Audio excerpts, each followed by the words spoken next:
Salut tout le monde, c'est Spidey, j'espère que vous allez tous très bien, je suis très content de vous retrouver aujourd'hui pour une toute nouvelle vidéo à l'occasion de la sortie de la saison 2 de Loki. Je me dois de théoriser sur des petites idées que j'ai concernant le personnage de Kang. Je vais essayer de résumer ça au plus clair parce que c'est pas la façade la plus claire et la plus expliquée du Marvel Cinematic Universe, donc je vais essayer de clarifier les choses concernant le personnage de Kang, de Victor Timely, mais on va également parler de celui qui demeure, on va parler des trois variants en fait de Kang interprétés par Jonathan Majors. Vous allez voir que ça va être assez intéressant, j'ai deux théories à vous partager aujourd'hui, alors n'hésitez pas à vous installer confortablement, à vous abonner, à liker et à partager, c'est parti, on est tout de suite parti dans l'univers du MCU pour théoriser sur le personnage de Kang le Conquérant. La première théorie consiste à croire le plan de celui qui demeure, mais avant de vous l'expliquer, je voudrais quand même recontextualiser un peu le personnage de celui qui demeure. Celui qui demeure, c'est un variant de Kang qui a réussi à éviter une catastrophe, c'est-à-dire que il y a des millions d'années, plein de variants de Kang se sont rencontrés et en fait se sont fait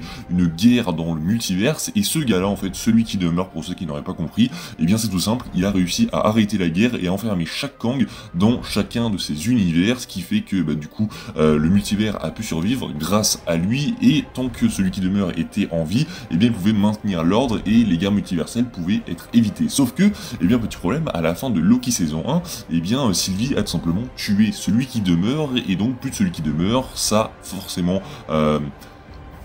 et donc qui dit plus de celui qui demeure, dit forcément que les Kang peuvent s'échapper désormais de leur univers et une guerre multiverselle pourrait éclater de nouveau. Et c'est ce qui nous est teasé à la fin de Ant-Man and the Wasp Quantumania. On retrouve le conseil des Kang avec tous les variants de Kang qui sont réunis ici et qui en gros nous disent qu'ils vont de nouveau essayer de conquérir les multivers, etc., de faire la guerre, etc.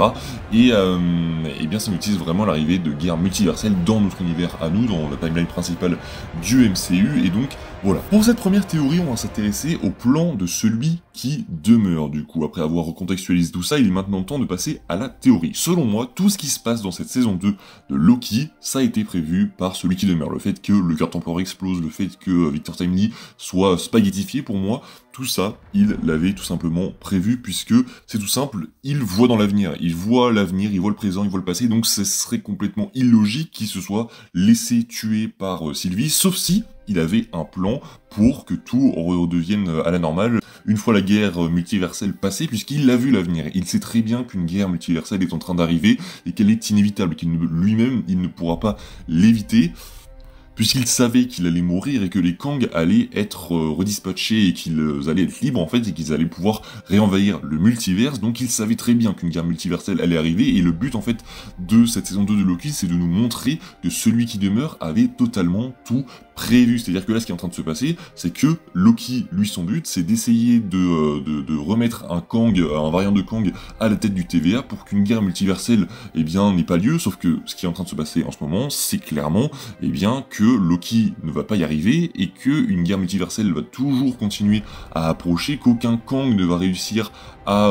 revenir à la place de celui qui demeure avant que la guerre multiverselle n'ait lieu. Le TVA est détruit désormais, donc c'est clairement impossible d'éviter ce qui est inévitable, mais de toute manière, même avant Loki saison 2, celui qui demeure l'avait vu, la guerre multiverselle est selon moi inévitable, et elle arriverait, c'est vraiment ce que cette saison 2 de Loki est en train de nous montrer. Pour l'instant, ils sont en train de perdre, et c'est logique, puisque les guerres multiverselles arrivent, et elle ne peut pas être arrêtée. Donc pour moi, ça se passe comme ça. Celui qui demeure avait clairement lu l'avenir, et il savait très bien que Sylvie allait la tuer, donc il a ordonné à Ravonna Renslayer et Miss Minute d'aller chercher un variant de Kang, un Victor Timely. Il a sûrement dû chercher parmi les variants lesquels étaient dignes de reprendre son poste, et donc il a trouvé Victor Timely. Il a envoyé Ravonna et Miss Minute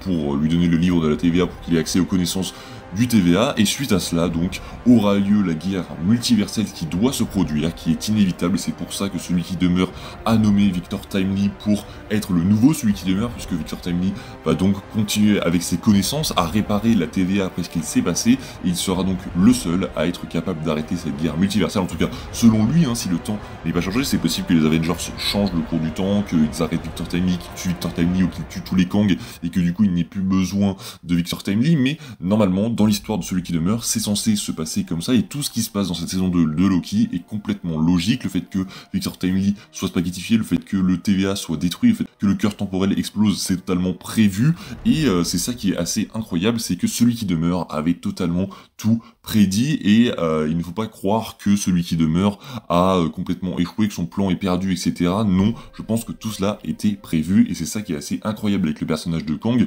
c'est que il est à la fois l'un des plus grands dangers du multiverse, mais il est aussi à la fois le seul à pouvoir sauver le multiverse, et c'est ça qui est assez fou avec ce méchant. Comme on avait un espèce de parallèle avec Thanos, celui de Kang est encore plus fou. Il y en a qui comprennent pas vraiment ce personnage de Kang, qu'ils trouvent inférieur à celui de Thanos, alors que clairement rien dans Ant-Man et la guêpe Quantumania, on nous introduit le fait que il a commis des génocides complètement irréparables. Il a commis des meurtres, mais par millions, par milliers, par milliards, ça se compte même plus. Il a explosé des univers, explosé des timelines, c'est déjà 100 fois, enfin des millions de fois plus grave que ce qu'a fait Thanos, et il y en a encore qui le comparent à Thanos alors qu'il est beaucoup plus dangereux. Enfin bref, c'était tout pour cette première théorie. Dites-moi ce que vous en pensez concernant le plan de celui qui demeure. Deuxième théorie, cette fois-ci, qui est un peu plus farfelue, un peu plus tirée par les cheveux, mais qui est totalement probable si on se base sur les comics. Cette deuxième théorie, ça serait de dire que Victor Timely serait un imposteur. En gros, imaginez cette petite scène au début où on voit un petit récupérer le livre de la TVA dans sa maison, et bien imaginez que cette personne, cet enfant, ne soit pas le même que le Victor Timely qu'on a maintenant. Parce que dans les comics, Victor Timely, c'est tout simplement un Kang le Conquérant qui prend l'identité de Victor Timely pour un peu berner tout le monde, etc., et créer sa technologie dans un ancien temps pour pouvoir régner, mais il y a toujours cette facette d'identité cachée, comme quoi ce n'est pas vraiment la personne que l'on croit, et c'est ça que j'ai envie de vous apporter dans cette théorie, c'est le fait de croire que Victor Timely nous cache quelque chose. Pour moi, Victor Timely, il a été remplacé quand il était petit par un Kang le Conquérant, et là on rentre dans la théorie, qui aurait été banni par le Conseil des Kang comme étant trop dangereux, etc. Comme Kang le Conquérant a été banni dans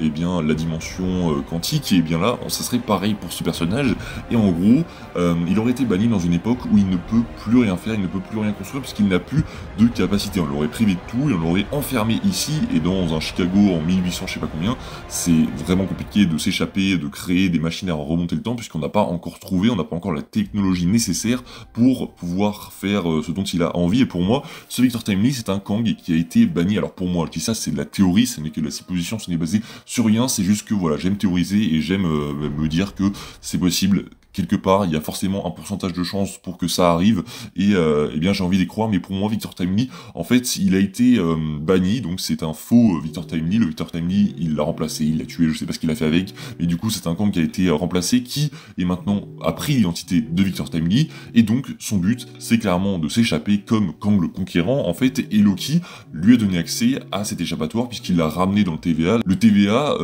étant clairement une multitude de possibilités pour lui de s'échapper, de créer une nouvelle technologie, de reprendre l'ascendant sur tout le monde, et je pense que clairement ça pourrait être un assez gros cliffhanger si eh bien, cette théorie s'annonce être vraie. Imaginez juste qu'on nous retourne le cerveau et qu'en fait on nous dise, en fait, ce Victor Timely, il vous a menti depuis le début, et c'est un Kang le Conquérant encore plus puissant que celui dans Ant-Man and the Wasp Quantumania. Ce sera lui le vrai Kang à affronter dans Avengers The Kang Dynasty et Avengers Secret Wars. Imaginons on a une sorte de reveal où Victor Timely enlève ses lunettes, se recoiffe, etc. Et que son armure se remette sur lui à un moment clé de la saison 2, ça serait complètement incroyable. Voilà, dites-moi ce que vous avez pensé de cette théorie, j'espère qu'elles vous auront plu, la vidéo vous a plu, n'hésitez pas à me dire en commentaire ce que vous en pensez, likez, partagez, vous abonnez, vous connaissez tout le blabla, je vous dis à la prochaine, c'était Spidey, prenez soin de vous, salut tout le monde.